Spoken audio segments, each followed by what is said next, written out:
We live in a world obsessed with outcomes. People chase the next promotion, the next investment, the next opportunity, believing that wealth is the goal and fulfillment will follow. But ask anyone who's ever made it, and they'll tell you achievement without purpose is empty. The question isn't just what you want. The deeper question is why you want it. When we forget our why, we risk building a life that impresses others but exhausts ourselves. Purpose is not found on a vision board or in a journal entry. It's revealed in the things that make you angry, the moments that move you to tears, and the work you can't not do. It's the thread that ties your story together. Your pain, your passion, your perspective. Wealth built without this foundation can buy comfort, but it will never buy peace. Fulfillment doesn't come from more, it comes from meaning. When you start with why, your goals stop being about validation. You stop chasing applause and start following alignment. Your ambition shifts from achievement to impact. You no longer measure success by numbers on a screen, but by the lives you influence and the legacy you leave. And ironically, this is the very mindset that creates sustainable, magnetic wealth, because it's rooted in service, not ego. Wealth that endures isn't created by those who want to get rich. It's created by those who feel a sense of responsibility, a mission, something bigger than themselves. People follow leaders who know why they do what they do, not just what they do. That's why movements of communities form. That's why clients return. Because your why speaks to their soul, not just their wallet. You can tell when someone has found their why. There's a different fire behind their eyes. They work harder and last longer. Not because they have to, but because they want to. They don't need constant motivation. They're internally fueled. Their life becomes integrated, not divided. Work and rest, money and meaning, productivity and presence all flow from the same source. When you don't know your why, every obstacle feels like a reason to quit. Every delay feels like a sign to give up. But when your actions are tethered to purpose, the pain becomes part of the process. Setbacks stop being threats and start becoming training. You stop asking, is it worth it? And start declaring, this is who I am. Starting with why simplifies everything. It becomes your filter, what to say yes to, what to walk away from, where to invest your time, your energy, your money. It brings clarity when the path feels crowded. It gives you courage when fear starts shouting louder than faith. It keeps your feet grounded when success starts pulling you in every direction. Without why, you drift. You end up building someone else's dream while slowly forgetting your own. You end up with money in the bank and emptiness in your chest. The greatest regret isn't failing, it's succeeding at the wrong thing. Because you never asked, why am I doing this in the first place? The hardest person you will ever lead is yourself. Before managing money teams or empires, you have to manage your thoughts, emotions, and decisions. True wealth, lasting, authentic wealth, doesn't begin with financial literacy. It begins with emotional discipline. You can have the best strategy in the world, but if your fear runs the show, your plan won't matter. That's why self-mastery is not optional. It's foundational. Mastery starts in silence, in the spaces where no one is watching. It's what you do when there's no applause, no pressure, no paycheck. It's waking up early to reflect, choosing restraint when impulse begs for attention, listening when ego wants to interrupt. Self-mastery isn't about control, it's about awareness. The moment you can notice your patterns without judging them, you've already started to transform them. Most people think they need more tools, more tactics, external leverage. What they actually need is inner stability. Because chaos outside is only dangerous when it finds chaos within. If you are reactive, your wealth will mirror your mood. But if you are grounded, everything around you can shift and you'll remain unmoved. That's the power of knowing yourself. That's what makes you unshakable. Discipline is freedom in disguise, not the kind of discipline that punishes, but the kind that prioritizes. It's understanding that every yes to distraction is a no, to alignment. Self-mastery is not about having everything figured out. It's about consistently choosing the highest version of yourself, even when the lower version screams louder, especially when no one else would know the difference. You can't outsource self-respect. You earn it through consistency, by doing what you said you would do long after the mood you said it and has left. Every time you follow through on a promise to yourself, you build confidence. Not the loud, performative kind, but the quiet root kind that says, I trust myself. And once you trust yourself, the world starts trusting you too. The market doesn't just reward intelligence, it rewards resilience. Emotional volatility is expensive. Every panic sell, every knee-jerk decision, every burned bridge comes with a cost. Self-mastery reduces that cost. It gives you the power to pause, to breathe, to respond instead of react, to think long-term in a short-term world. That's not just personal growth, that's strategic advantage. There will always be pressure, there will always be noise.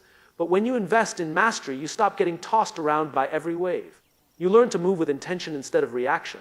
You become the kind of person who doesn't just attract wealth, but who can hold on to it.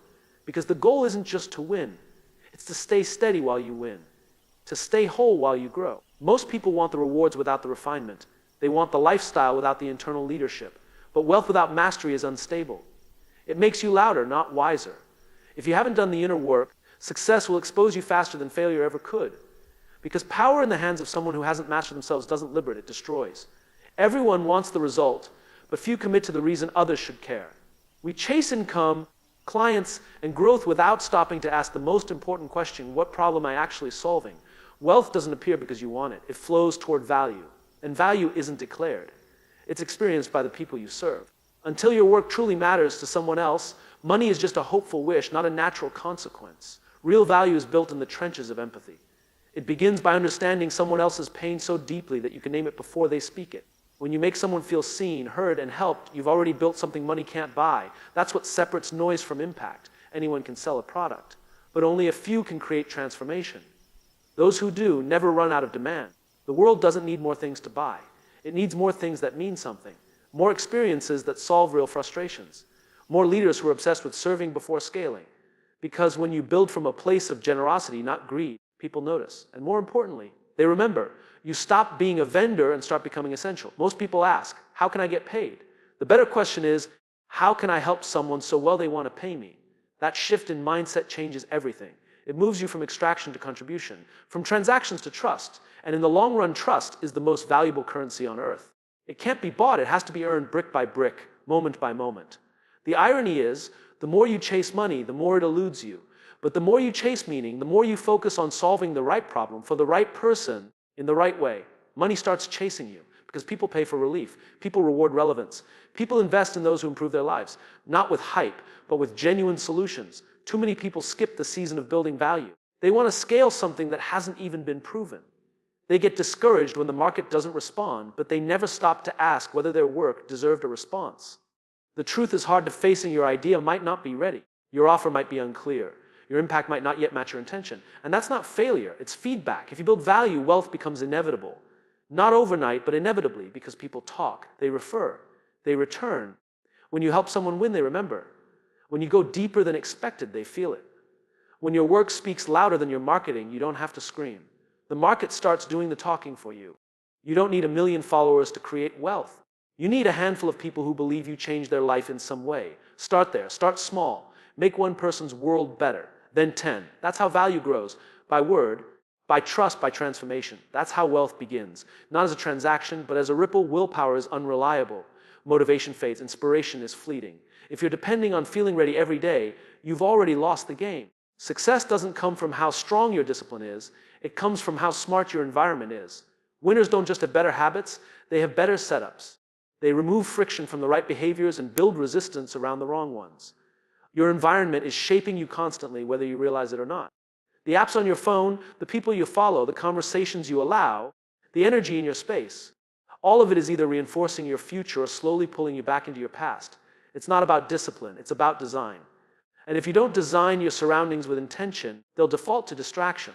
You can't grow in soil that doesn't support you. If your environment is chaotic, cluttered, or toxic, no amount of personal development will stick. You'll always be swimming upstream. But when your environment is aligned with your values and vision, effort becomes lighter. The right choices feel natural. The hard things start to feel automatic. Because the space you're in begins to reflect the person you're becoming. This applies to physical space, but also digital, social, and mental space. If your calendar is filled with things that drain you, it's not a time management issue. It's an environment issue. If your notifications are running your day, your focus doesn't stand a chance. If the people around you don't believe in the same standard, you'll keep shrinking to match their comfort instead of rising to meet your calling. You don't rise to the level of your goals. You fall to the level of your systems. And your systems live inside your environment. That's why elite performers make seemingly effortless decisions. They've rigged the game in their favor. Their gym is close. Their meals are prepped. Their team shares their vision. Their phone is boring. They've made the best option the easiest one to choose. Environment is the invisible hand that directs your future. If you're struggling to make progress, stop blaming your character and start observing your context. The late nights, the skipped workouts, the missed opportunities, most of the time, they're not failures of intention. They're the product of environments that haven't been engineered to support the next level. The fastest way to change your life is not through willpower, but through proximity. Surround yourself with people who normalize the behaviors you want to adopt. Work in spaces that make deep focus feel possible.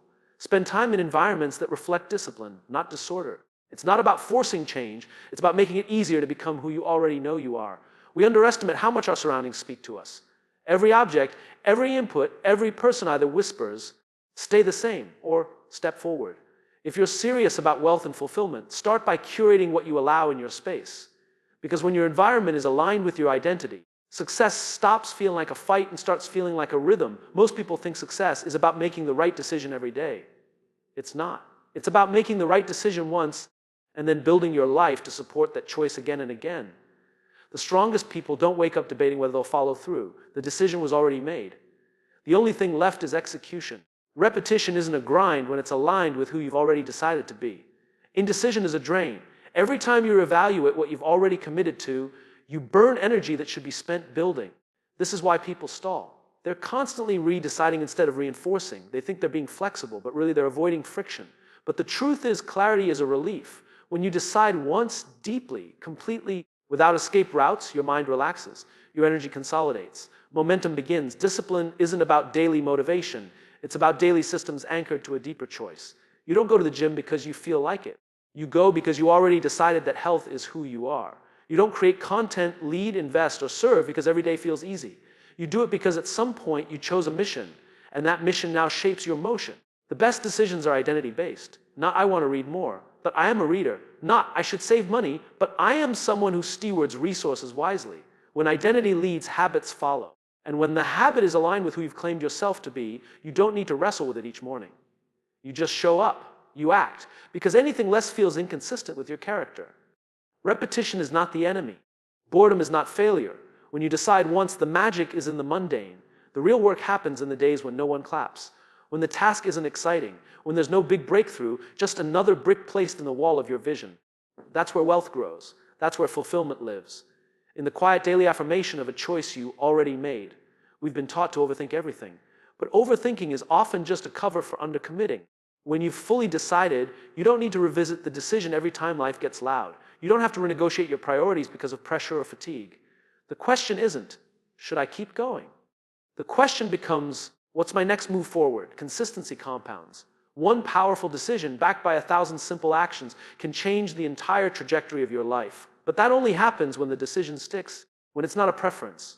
It's a principle, something you protect. Something that shapes how you spend your time, who you let into your circle, and what you tolerate from yourself. When you decide once and act daily, you eliminate the noise. You stop chasing hacks and start building roots. The routine becomes sacred. The work becomes rhythm. And you wake up each day not needing to start from scratch, but simply continuing a path already chosen. We live in a culture that worships urgency. Get rich quick, go viral overnight, upgrade now. And in that race for immediacy, we've confused pleasure with progress. But pleasure its own is a cheap imitation of purpose. It feels good for a moment but leaves you emptier over time. Purpose, on the other hand, may feel heavy in the beginning. But it builds something real, something lasting, something worth carrying. Pleasure says, I want to feel good right now. Purpose says, I want to become someone I'm proud of. One is rooted in reaction, the other intention. One consumes, the other creates. It's not that pleasure is wrong. It's that when it's prioritized over purpose, it pulls you off course. You stop building the future and start feeding the moment. You lose your hunger for legacy and settle for likes. Fulfillment doesn't come from what feels good today. It comes from what builds something better tomorrow. And the people who rise the highest are the ones who are willing to wait, to work without instant feedback, to create before anyone notices. They delay the dopamine because they're driven by direction. They don't need the reward today because they trust what they're building will be worth it. Discipline isn't deprivation. It's alignment. It's choosing what serves your vision, not just your appetite. It's saying no, not because you're afraid to enjoy life, but because you found something more important than momentary comfort. The most fulfilled people aren't joyless. They're just more selective about the kind of joy they chase. They want depth, not just a hit. Delaying pleasure doesn't mean rejecting joy. It means redefining it. There's joy in mastery, in commitment, in watching something you've built with your own two hands begin to take shape. There's joy in waking up with clarity, knowing exactly what you're chasing and why it matters. That's a different kind of high. It's not addictive. It's sustaining. It sharpens you instead of dulling you. Most people trade their future for a feeling. They buy things to numb their boredom, scroll to distract from their dissatisfaction, quit when the process stops being fun. But the work that changes you is rarely glamorous. It's repetitive. It's quiet. It requires a kind of inner strength that doesn't seek applause. It seeks alignment. That's the difference between being entertained and being transformed.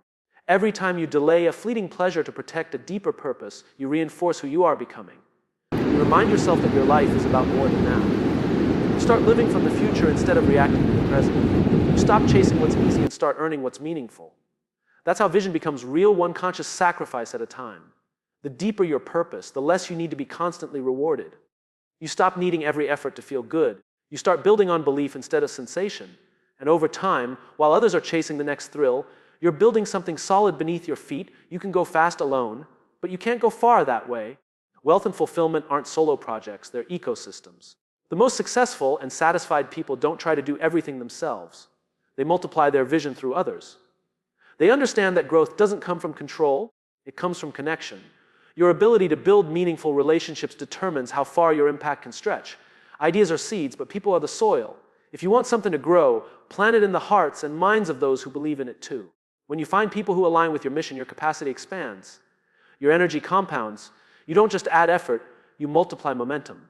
Because now it's not just your hands building the vision. It's a shared force, a collective movement. Leadership isn't about being the smartest in the room. It's about creating a room where people feel seen, trusted, and challenged to rise. It's about pulling out greatness, not demanding obedience. Multiplying through people starts with service. Ask yourself, who can I empower? Who can I make better? Because the people who help others grow never stop growing themselves. Trust is the currency of collaboration. You can't multiply through people if you don't trust them or if they don't trust you.